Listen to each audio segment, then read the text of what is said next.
তো বলরাম তিনি 5টি রসেই সেবা করেন। শান্ত রসে তিনি হচ্ছে অনন্ত শেষ রূপে শয্যা প্রস্তুত করা, এছাড়াও ধাম, ভগবানের বসন, ভগবানের যে অলংকার, পাদুকা, ছত্র, ভগবান যা যা ধারণ করেন সবকিছু কিন্তু ভগবান বলরামের শান্ত রসের প্রকাশ। দাস্য রসে তিনি ত্রেতালীলায় লক্ষণ রূপে ভগবানের অনুজ ভ্রাতা রূপে কিন্তু সেবা করেছেন। সূক্ষ্ম রসে তিনি দাপরলীলায় দাপরে ভগবানের সঙ্গে ধেনু চড়িয়েছেন, খেলা করেছেন। সূক্ষ্ম রসে সখা হিসেবে তিনি সেবা করেছেন। বাৎসল্য রসে কীভাবে, যে বড় ভাই ছোট ভাইয়ের দেখাশোনা করবে, স্নেহ করবে। তো ভগবান শ্রী বলরাম দাপরলীলা সেটি সম্পাদন করেছেন। ভগবান শ্রীকৃষ্ণ যখন ধেনু চড়াতে যেতেন তখন কিন্তু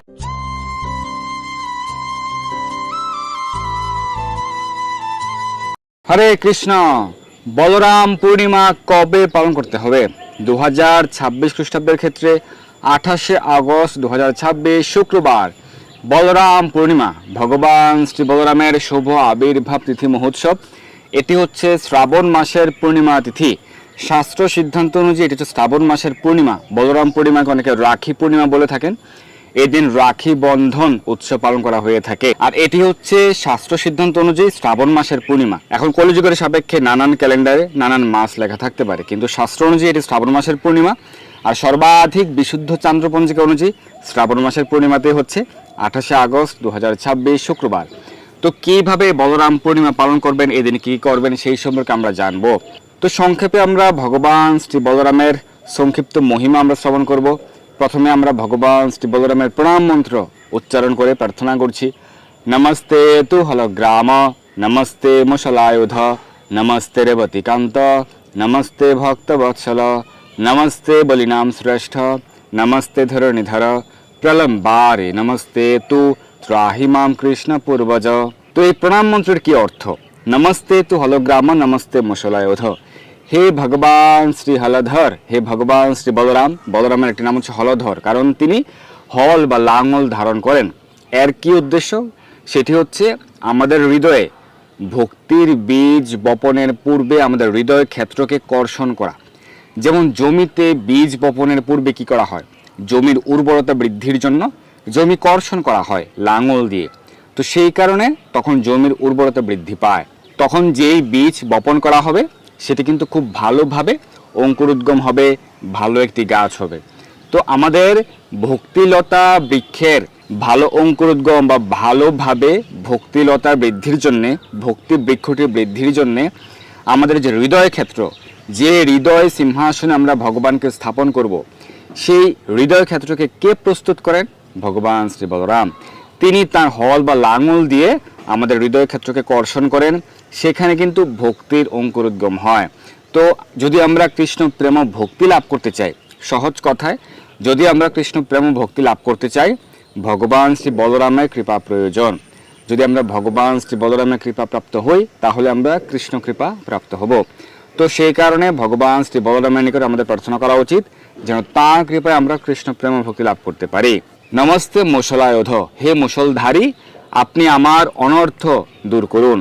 আমাদের নানা প্রকার অনর্থ রয়েছে, আমাদের সরবেগ সহ নানান প্রকার অনর্থ রয়েছে, সেগুলি যেন ভগবান শ্রী বলরাম দূরীভূত করেন, সেই প্রার্থনা আমরা করতে পারি। তো ভগবান বলরাম আমাদের অনর্থ দূর করেন, আমাদের ভক্তির বাধা বিঘ্ন দূর করেন। অনেকে রয়েছেন ভক্তি জীবনে আসতে চান, অনেকে রয়েছেন যে প্রসাদ ভুজে হতে চাচ্ছেন, বা হচ্ছে আপনি আরো ভালোভাবে কৃষ্ণ ভক্তিতে যুক্ত হতে চাচ্ছেন, কিন্তু নানা প্রকার বাধা বিঘ্ন রয়েছে, পারিবারিক বাধা, সামাজিক বাধা। সেই ক্ষেত্রে আপনারা ভগবান শ্রী বলরামের নিকট প্রার্থনা করতে পারেন, তিনি আমাদের সেই ভক্তির বাধাগুলি দূরীভূত করবেন। এরপর কি রয়েছে? নমস্তে রেবতীকান্ত, নমস্তে ভক্তবৎসল, নমস্তে বলিনাম শ্রেষ্ঠ। তিনি হচ্ছেন রেবতীকান্ত, রেবতী দেবীর পতি। তিনি ভক্তবৎসল, তিনি সমস্ত বলের উৎস। বলরাম তিনি সমস্ত জোড়া এবং চিন্ময়, সকল বলের উৎস হচ্ছেন তিনি, কারণ তিনি তো পরম পুরুষোত্তম ভগবান শ্রীকৃষ্ণের প্রথম প্রকাশ। চৈতন্য চরিতামৃতের আদিলীলার 5ম পরিচ্ছেদের 4র্থ পয়ারে সেটি উল্লেখ রয়েছে, সর্বাবতারী কৃষ্ণ স্বয়ং ভগবান, তাহার দ্বিতীয় দেহ শ্রী বলরাম। পরম পুরুষোত্তম ভগবান শ্রীকৃষ্ণের প্রথম প্রকাশ, তাহার দ্বিতীয় দেহ ভগবান শ্রী বলরাম। সৃষ্টির আদিতে সর্বপ্রথম ভগবান শ্রীকৃষ্ণ তার প্রথম প্রকাশে ভগবান শ্রী বলরাম রূপে প্রকাশিত হয়েছেন। এবং ভগবান শ্রী বলরাম রূপে তিনি কিন্তু জড়জগৎ চিন্ময় জগতের সৃষ্টি করেছেন। সেই কারণে সকল জড় এবং চিন্ময় বলের উৎস হচ্ছেন ভগবান শ্রী বলরাম। এবং ভগবান শ্রী বলরামের মাধ্যমে যে তিনি মূল সৃষ্টি কার্য সম্পাদন করেন সেটিও কিন্তু শাস্ত্রে বিস্তারিতভাবে বর্ণনা রয়েছে, যে তিনি পঞ্চরূপ ধরি করেন কৃষ্ণর সেবন। কৃষ্ণের সন্তুষ্টি বিধানের জন্য তিনি 5 রূপ ধারণ করে সেবা করেন। সেই পঞ্চরূপ কি কি আমরা কিন্তু আলোচনা করব। তো তিনি হচ্ছেন সমস্ত বলের উৎস বলরাম। রাম শব্দের অর্থ কি? যে আনন্দদায়ক, সর্ব আনন্দদায়ক। ভগবান শ্রী বলরাম তিনি কৃষ্ণকে আনন্দ বিধান করেন। আর যদি আমরা ভগবান শ্রী বলরামের সেবা করি আমরা নিজেরাও চিন্ময় আনন্দ লাভ করতে পারবো। এবং ভগবানের সেবায় যুক্ত থাকার জন্য যে বল প্রয়োজন, যে শক্তি প্রয়োজন, সেটি আমরা ভগবান শ্রী বলরামের কৃপায় লাভ করতে পারবো। যেই বল, যেই শক্তি দিয়ে আমরা সারা বিশ্বে কৃষ্ণ ভক্তির প্রচার প্রসার করতে পারি। প্রণাম মন্ত্র শেষ লাইন, প্রলম্বারে নমস্তুত ত্রাহিমাম কৃষ্ণ পূর্বজ। হে প্রলম্বারে, আপনি সমস্ত জড় বাসনা দূর করুন। আপনার কৃপা হলে কেউ কৃষ্ণ কৃপা লাভ করতে পারে। কৃষ্ণ প্রেম ভক্তি লাভ করা সম্ভব আপনার কৃপাতেই। আপনি কৃষ্ণ পূর্বজ, কারণ দাপর লীলায় আপনি ভগবান শ্রীকৃষ্ণের বড় ভ্রাতারূপে ভগবান শ্রীকৃষ্ণ পূর্বেই আবির্ভাব লীলা করেছেন। তো এই শ্রাবণ মাসের পূর্ণিমা তিথি, এই তিথিতে দাপর লীলায় ভগবান শ্রী বলরাম আবির্ভাব লীলা সম্পাদন করেছেন। অত্যন্ত মহিমান্বিত একটি দিন। এদিন আপনার অবশ্যই উপবাস ব্রত পালন করবেন। 28শে আগস্ট 2026 শুক্রবার কমপক্ষে দুপুর 12টা পর্যন্ত উপবাস রয়েছে। যদি কেউ মনে করেন যে আপনি সারা দিন রাত উপবাস করে পরদিন সকালে সূর্য উদয়ের পর পালন করতে চান, সেভাবে আপনি করতে পারেন, কোনো সমস্যা নেই, যেহেতু বিষ্ণু তত্ত্বের উপবাস। আর সাধারণত বেশিরভাগ ভক্তগণ কমপক্ষে দুপুর 12টা পর্যন্ত উপবাস করেন। এবং মধ্যাহ্নকালে যেহেতু ভগবান শ্রী বলরাম আবির্ভূত হয়েছেন, তাই মধ্যাহ্নকালে ভগবান শ্রী বলরামের যে বিশেষ পূজা, মহা অভিষেক, মহা আরতি, ভোগ নিবেদন সেটি করার পর এরপর ভক্তগণ পালন করে থাকেন। তো আপনারা কিভাবে পালন করবেন এই ভগবান শ্রী বলরামের আবির্ভাব তিথি? এই পূর্ণিমা তিথি আগের দিন পরদিন আপনারা যারা আমিষভোজী রয়েছে নিরামিষ আহার করবেন। 28শে আগস্ট আপনারা বলরাম পূর্ণিমা উপবাস পালন করবেন। আগের দিন রাত 11টা সাড়ে 11টার মধ্যেই বা এর পূর্বেই অন্ন বা রুটি প্রসাদ গ্রহণ করে দন্ত মার্জন করে নেবেন। এবং 28 তারিখ যে বলরাম পূর্ণিমা, আপনারা চেষ্টা করতে পারেন মঙ্গল আরতি করার, আপনার প্রাতঃস্নান করার চেষ্টা করতে পারেন, মঙ্গল আরতি করতে পারেন, ভগবানের সেবা পূজা, ভগবানের চরণকমলে তুলসীপত্র পুষ্প অর্পণ করার চেষ্টা করতে পারেন। কৃষ্ণ বলরামের চরণকমলে তুলসীপত্র পুষ্প অর্পণ করবেন, কারণ ভগবান শ্রী বলরাম তিনি ভগবান শ্রীকৃষ্ণের প্রথম প্রকাশ, বিষ্ণু তত্ত্ব। তাই ভগবান শ্রী বলরামের চরণকমলে তুলসীপত্র অর্পণ করতে পারবেন এবং অবশ্যই প্রতিদিন করবেন। আপনার বাড়িতে যদি কৃষ্ণ বলরাম বিগ্রহ বা চিত্রপট না থাকে, সেক্ষেত্রে আপনারা পঞ্চরত্ন চিত্রপটের মধ্যে শ্রীমন মহাপ্রভু রয়েছেন। মহাপ্রভুর ডান পাশে, আমাদের বাম পাশে, মহাপ্রভুর ডান পাশে রয়েছেন শ্রী নিত্যানন্দ প্রভু, যিনি আছেন ভগবান শ্রী বলরামের কলৌ প্রকাশ। এবং নিত্যানন্দ প্রভুর ডান পাশে রয়েছেন শ্রী অদ্বৈত আচার্য প্রভু। পঞ্চরত্ন চিত্রপটের মধ্যে আমাদের ক্ষেত্রে বাম পাশে নিত্যানন্দ প্রভুর ডান পাশে শ্রী অদ্বৈত আচার্য প্রভু, যিনি হচ্ছেন মহাবিষ্ণু। তো শ্রীমন মহাপ্রভু, শ্রীমন নিত্যানন্দ প্রভু এবং শ্রী অদ্বৈত আচার্য প্রভুর চরণকমলে আপনারা তুলসীপত্র অর্পণ করতে পারবেন। তো এই বলরাম পূর্ণিমায় যদি কৃষ্ণ বলরাম চিত্রপট বা বিগ্রহ না থাকে, সেক্ষেত্রে আপনারা পঞ্চরত্ন চিত্রপটে শ্রীমন নিত্যানন্দ প্রভুর চরণকমলে বিশেষভাবে তুলসীপত্র অর্পণ করতে পারেন। পুষ্পাঞ্জলি, পুষ্পমাল্য অর্পণ করতে পারেন, বিশেষভাবে প্রার্থনা করতে পারেন যেন আমরা কৃষ্ণ প্রেম ভক্তি লাভ করতে পারি, ভগবানের সেবায় আমরা যুক্ত থাকতে পারি।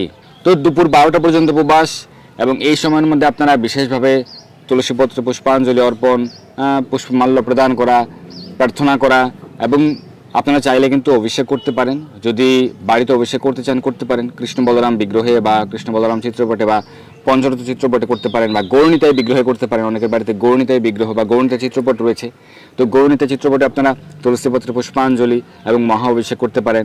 তো সেই ক্ষেত্রে মহা অভিষেকের ক্ষেত্রে অন্যান্য অভিষেকের মতোই প্রথমে দুধ দিয়ে, পঞ্চগব্য, দুধ, দই, ঘি, মধু, চিনির জল, মিষ্টির জল দিয়ে, নানা প্রকার ফলের রস দিয়ে অভিষেক করতে পারেন। এভাবে মহা অভিষেক করে তারপর আরতি করবেন, ভোগ নিবেদন করবেন। নানা প্রকার অন্ন ব্যঞ্জন, পিঠা, পুলি, পায়েস রান্না করে ভোগ নিবেদন করতে পারেন। ভগবান শ্রী বলরামের প্রিয় হচ্ছে তাল ফল। তো তাল ফল দিয়ে নানা প্রকার আইটেম তৈরি করতে পারেন। তালের পিঠে থেকে শুরু করে নানা প্রকার আইটেম তৈরি করতে পারেন, ভগবান বলরামকে নিবেদন করতে পারেন। তাই ভগবান শ্রী বলরামের রথের নাম হচ্ছে তালধ্বজ। তো মধ্যাহ্নকালে মহা অভিষেক, আরতি, ভোগ নিবেদন করে দুপুর 12টার পর যে কোনো সময় আপনি চাইলে অন্নপ্রসাদ গ্রহণ করতে পারেন। কেউ যদি মনে করেন যে একাদশীর মতো সারাদিন রাত পালন করবেন, সেটিও করতে পারেন, সেক্ষেত্রে পরদিন পালন করতে পারেন। আর যারা দুপুর 12টার পর অন্ন গ্রহণ করবেন, সেটি পালন হয়ে যাচ্ছে। তো এইভাবে আপনারা বলরাম পূর্ণিমা পালন করতে পারেন। ভগবান শ্রী বলরামের খুব সুন্দর লীলা মহিমা রয়েছে, সেগুলি পাঠ করতে পারেন শ্রীমদ্ ভাগবত থেকে। শ্রীমদ্ ভাগবতের 10ম স্কন্ধে রয়েছে। এছাড়া লীলা পুরুষোত্তম শ্রীকৃষ্ণ গ্রন্থ থেকে পাঠ করতে পারেন। যাদের এই গ্রন্থগুলি প্রয়োজন আমাদেরকে জানাতে পারেন। বিশেষ করে শ্রীধাম মায়াপুর থেকে শ্রীমদ্ ভাগবতে এখন স্পেশাল ডিসকাউন্ট কিন্তু বলা হয়ে থাকে। তো রাখি পূর্ণিমার ক্ষেত্রে আপনারা ভগবানকে রাখি অর্পণ করতে পারেন, যারা পালন করতে চান। অনেকে পালন করেন সেই কারণে।